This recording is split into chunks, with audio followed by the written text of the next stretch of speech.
New detail in Bryan Kohberger case gives defense room to fuel doubt. By Matthew and Pelly. One possible hole for Bryan Kohberger's defense team could link to his alleged movement listed in the Moscow, Idaho police probable cause affidavit.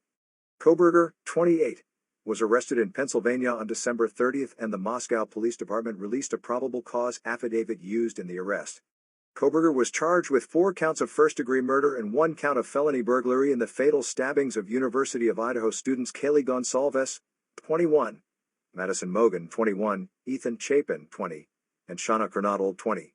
The affidavit states that on November 13, the day of the killings, Kohberger's cell phone number pinged a cell tower near his apartment at 1630 Northeast Valley Road at 2:42 a.m. At 2:44 a.m., Kohberger was seen on surveillance footage from Washington State University traveling north on Southeast Nevada Street at Northeast Stadium Way.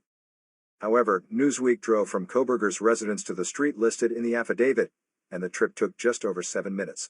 Other possible routes shown on Google Maps have estimated times of 7 to 8 minutes. Kohberger has not entered a plea in the murders, and his former lawyer, Jason LaBarre, previously said that the Ph.D. student was eager to be exonerated. While speaking with Newsweek on Tuesday, former FBI agent Jennifer Coffindaffer explained that the difference in times of both drives could be related to issues with the cell tower serving Kohberger's apartment and the security cameras used. She said cell tower pings are within a range, usually around 3/4 of a mile or so. The video surveillance, there's margin for error, because we don't know if the time was exact, Coffindaffer told Newsweek. She went on to explain that the timing of Kohberger's alleged movements may be used by his defense team in trial. The defense is going to have a field day with ping information as well as video surveillance because there's going to be disparities in time frames. Both the defense and the prosecution are going to have experts in this area, Coffindaffer said. It's going to come down to a battle of the experts on this point, and the jury is going to have to make a decision whether they believe the prosecution's point of view or the defense's point of view. Coffindaffer also said that a defense team expert might look into the cell tower pings and discover that phones much farther away could be using the same tower. Nima Rahmani, former federal prosecutor and president of West Coast Trial Lawyers, also spoke to Newsweek about how the time differences stated in the affidavit may be used by Kohberger's defense. If there is any argument to be made that the cell site service is inaccurate, that's going to be good for the defense, Rahmani told Newsweek. I'm sure they're going to have an expert that's not necessarily junk science, but it's far from as accurate as the state presents it to be.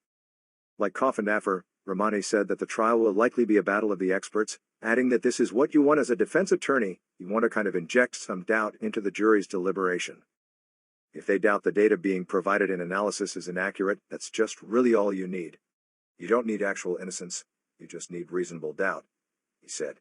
According to Rahmani, cellular data may be more reliable in terms of tracking movement when compared to surveillance footage, as he said that the exact time on the cameras may vary.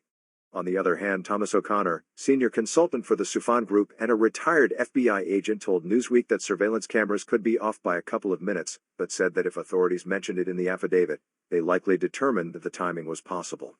Newsweek has previously reached out to Kohberger's public defender in Idaho, Ann Taylor, for comment.